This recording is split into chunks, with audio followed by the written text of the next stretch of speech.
أنا محمود خالد. النهاردة بنحل مع بعض الأسئلة على كورس السي على موقع جمالتك. هندخل الموقع مع بعض. اكتب جمالتك، ادخل كورسات، كورسز، سي بروجرامينج، lesson 2. نزل تحت عند advanced exercise.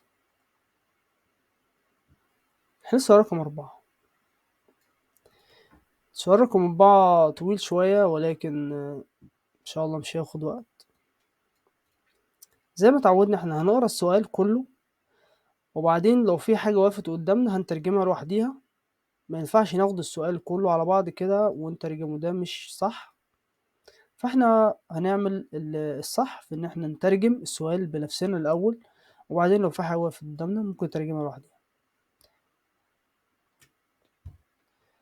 amount minute a program a new mountain park has been established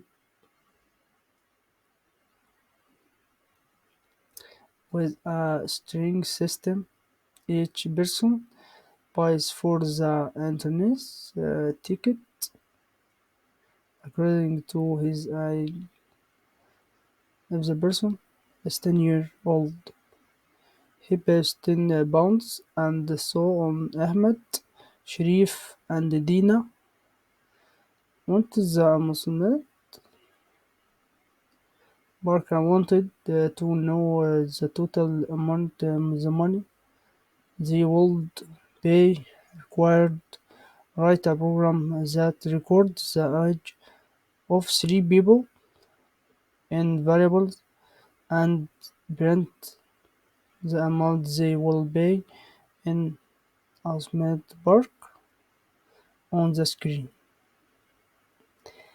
تمام. هو هنا في تلات أشخاص دول عايزين يدفعوا فلوس في ماركت. ده اللي أنا فهمته من السؤال، فممكن نترجم جزء جزء عشان نفهم السؤال كله. ممكن نبدأ بالجزء ده. فين؟ نبدأ من هنا. برنامج ترفيهي. تعريف السؤال: هنا تم إنشاء مدينة ملاهي جديدة بنظام غريب.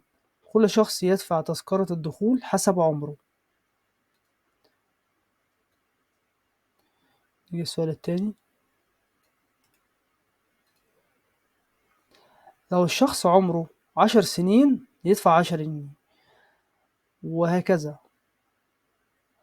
أحمد وشريف ودينا راحوا للملاهي وكانوا عايزين إن هما يعرفوا إجمالي المبلغ اللي هيدفعوه. فالمطلوب هنا عايزين برنامج يسجل عمر 3 أشخاص بالمتغيرات.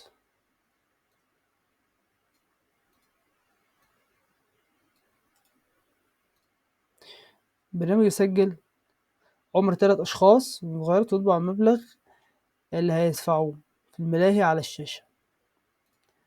تمام. نيجي ننسخ السؤال كده، نروح عند موقع ريبل، تبع جوجل ريبل اي تي.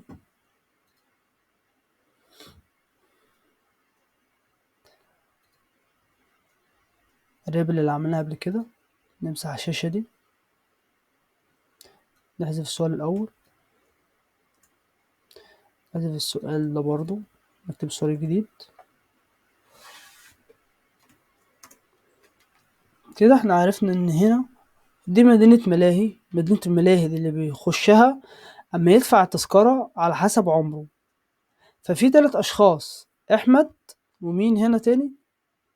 أحمد وشريف ودينا. كل واحد فيهم عمره مختلف عن التاني، فهم كانوا عايزين يعرفوا إجمالي المبلغ اللي هم هيدفعوه كام علشان يقدروا يدخلوا مدينة الملاهي. فاحنا هنحجز 3 متغيرات، كل متغير بتساوي عمر الشخص، وبعدين نجمعهم ونشوف المجموع ده هيساوي كام، ويبقى هو ده اللي هم هيدفعوه في مدينة الملاهي، تذكرة الدخول. نركز أول حاجة متغير انت هنسميه اي. الاي ده بيساوي، ممكن نسميه باسم احمد.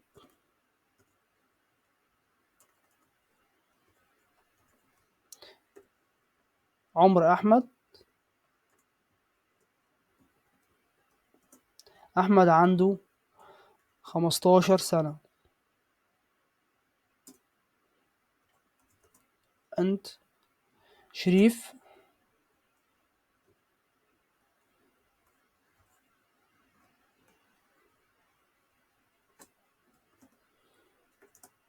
شريف عنده 19 سنة. انت دينا، دينا عندها كام سنة؟ دينا عندها 65 سنة. لا خليها 65. تمام كده، كل واحد عرف عمره، فبالتالي احنا عايزين نعرف مجموع الأعمار دي هو بيساوي قيمة التذكرة اللي هيدفعوها في مدينة الملاهي عشان يقدروا يدخلوا. فنحجز متغير تاني نسميه انت، متغير من نوع انت هنسميه توتال ماني. التوتال ماني ده بيتساوي ايه؟ بيساوي عمر احمد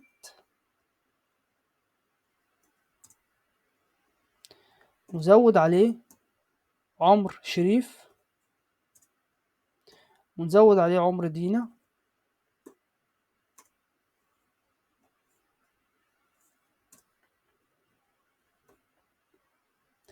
تمام كده احنا عرفنا ان المبلغ اللي هيدفعوه موجود جوه التوتال، فعايزين نطبع التوتال ده على الشاشة علشان هم يقدروا يعرفوا هم يدفعوا كام.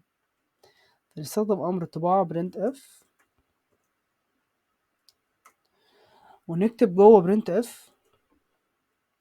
total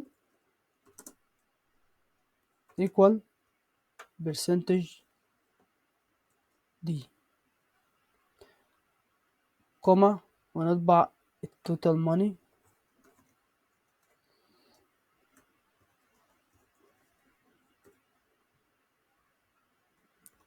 احنا كده عملنا ايه؟ احنا حجزنا متغير من نوع انت سميناه احمد ايج، عمر احمد 15 سنة. وحجزنا متغير تاني باسم شريف خد 19، ومتغير تاني باسم دينا خد 65. خلي ده 13. دينا عمرها 13 سنة. تمام، وحجزنا متغير تاني اسمه توتال. التوتال ده القيمة اللي جواه كل اللي حصل هنا. ايه اللي حصل هنا؟ جمعنا أعمار التلات أشخاص مع بعض، حطيناهم جوه التوتال. طيب تعال نجمع الأرقام مع بعض. هنا 15، خلي دي 20. 15 و20 35. 35 خلي دي 15 كده 50. بعد كده 15 و20 35 و15 50. المفروض المبلغ اللي هم هيدفعوه 50 جنيه. فاحنا كتبنا هنا جوه البرنت اف، عرفنا ان في توتال. التوتال ده المبلغ اللي هيدفع بيساوي كام؟ بيساوي برسنتج دي. برسنتج دي معناها ايه؟ معناها ان انا هطبع قيمة، القيمة دي موجودة جوه التوتال ماني. انا هنا حطيت البرسنتج دي بعد التوتال لان انا عايز اطبع التوتال الاول وبعدين هطبع الرقم. انا لو خدت دي وحطيتها كده